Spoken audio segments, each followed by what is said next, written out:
Fa un parell de setmanes, nosaltres, alumnes de segon de batxillerat, vam tenir l'oportunitat de visitar les instal·lacions de la Universitat Autònoma de Barcelona, concretament l'edifici de Biociència. Durant la visita vam poder realitzar 5 experiments que ens van permetre aprofundir en el món de la química i adquirir més pràctica treballant en un laboratori real. Però, per què la química és tan important? La química és present a tot arreu, encara que moltes vegades no ens adonem. Des del moment que ens llevem fins al que anem a dormir, interactuem amb processos químics que transformen els aliments quan cuinem, protegeixen les nostres dents amb la pasta dental i mantenen la nostra salut amb medicaments i vacunes. A més, la química és clau per al medi ambient, ajudant a controlar la contaminació i a desenvolupar energies i materials més sostenibles. També està darrere d'objectes quotidians com la roba, els cosmètics o els dispositius electrònics que utilitzem cada dia. En definitiva, la química no és només una assignatura de laboratori.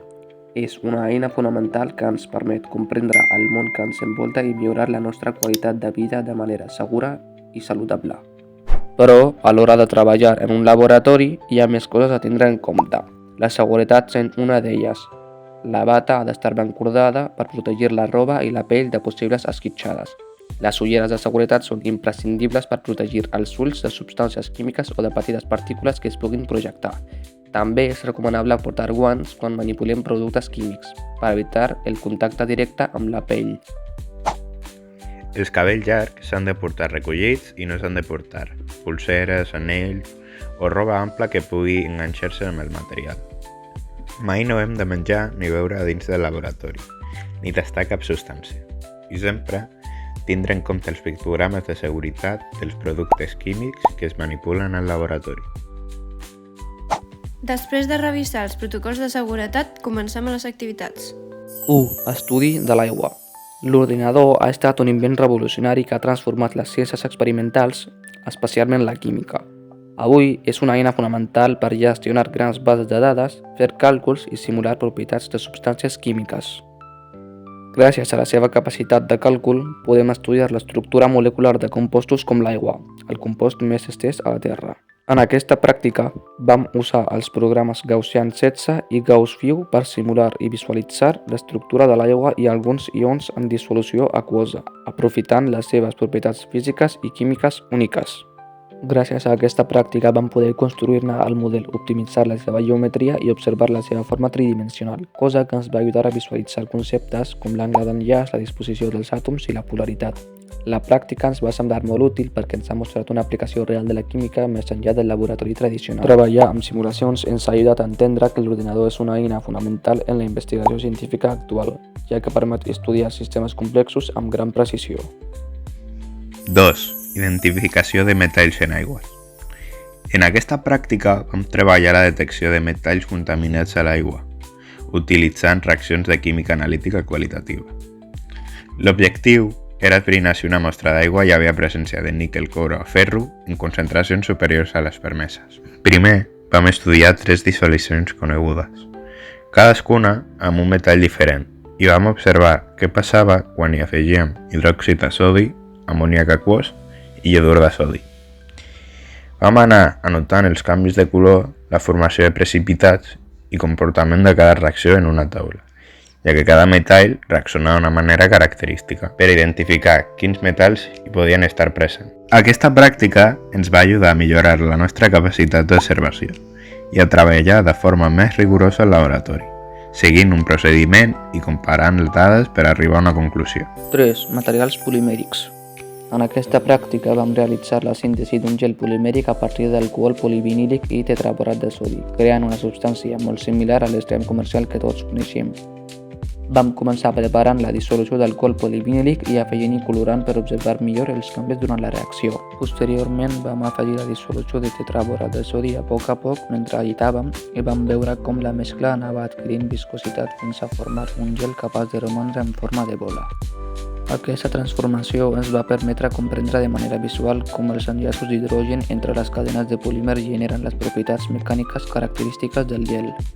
Aquesta pràctica ens va ajudar a comprendre de manera pràctica què són els polímers i com les seves estructures moleculars afecten les propietats dels materials que formen. 4. Detecció d'empremtes dactilars. En aquesta pràctica van treballar la detecció i revelatge d'empremtes dactilars latents, una tècnica clau en criminologia i en la identificació de persones. Vam aprendre que, encara que les empremtes dactilars no es veuen a simple vista, la suor i els compostos orgànics que deixen a la superfície permeten que es puguin revelar mitjançant algunes substàncies químiques. Vam dipositar les empremtes sobre un paper i les vam exposar als vapors de ioda dins d'un recipient tancat. Gràcies a la sublimació del ioda, les molècules en estat gasós s'adhereixen a les parts orgàniques de l'empremta. Posteriorment, vam vaporitzar una dissolució de midó sobre les empremtes revelades, formant un complex estable amb el ioda que feia que la coloració es mantingués de manera permanent. Aquesta pràctica ens va ensenyar la importància de treballar en cura i seguretat, utilitzant guants i manipulant els vapors tòxics dins de la vitrina, i a observar els canvis amb precisió per extreure conclusions fiables. 5. Enllument a la sang. En aquesta pràctica vam observar el fenomen de la quimioluminescència utilitzant luminol, una substància capaç d'emetre llum quan és oxidada. Vam barrejar una solució bàsica de luminol amb aigua oxigenada i hexacianoferrat 3 de potassi, que actua com a font d'ions ferro 3 i catalitzador. Fer-ho en un espai fosc, vam poder veure com es generava una brillant llum blava, resultat de l'energia i tot i que hagi estat netejada prèviament. Durant la visita també vam poder veure una exposició divulgativa dedicada a la química que hi ha darrere de diversos objectes quotidians. Aquesta exposició ens va permetre entendre que molts materials que fem servir cada dia són el resultat de processos químics complexos i molta investigació. Hola, em dic Ayaz i us explicaré com va ser la meva experiència sobre la sortida que vam fer a la Universitat Autònoma de Barcelona. En general, la sortida em va agradar molt, ja que va ser molt profitosa i vaig aprendre coses noves.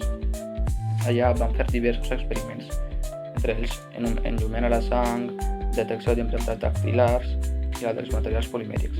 A mi personalment, la que més em va agradar va ser la d'enllumant a la sang, ja que em va sorprendre i mai havíem fet alguna cosa així a l'institut. Una altra cosa que em va parecer interessant va ser que les instal·lacions eren molt més grans i espacioses que en comparació al laboratori que tenim a l'institut. I la veritat és que en general no canviaria res, perquè el simple fet d'anar a la Universitat Autònoma de Barcelona i viure aquesta experiència m'ha sorprès molt i m'ha agradat. Així que no canviaria gaire cosa i estic molt content d'haver viscut aquesta experiència. Bueno, pues el que més m'ha agradat a mi, sense cap dubte, ha sigut l'oportunitat de poder treballar amb diferents procediments, no? Dins del laboratori. A més que a mi m'encanta de tot el treball de laboratori, ha sigut més pràctic. I també el que m'ha paregut més curiós o que no m'esperava era que ens donessin l'oportunitat de fer unes experiències tan interessants com per exemple la de l'empremta, que me va aparèixer molt interessant. Sí que és veritat que potser els monitors no eren massa amigables, però bueno,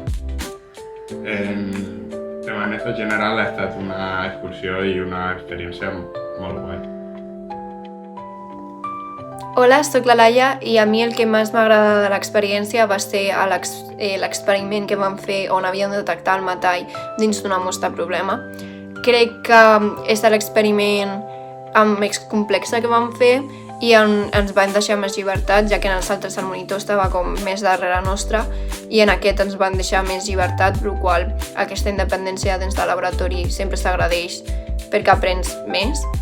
El que no m'esperava va ser bàsicament treballar amb un ordinador. Sí que em feia una idea que s'utilitzaven avui dia aquestes eines per la química, però mai ho havia posat en pràctica l'utilitzar un ordinador per fer experiments. I el que m'hagués agradat més de l'experiència és que anàvem una mica més curts, però de temps, llavors no vam, jo crec, poder disfrutar realment del que estava plantejat fer i això, així que moltes gràcies.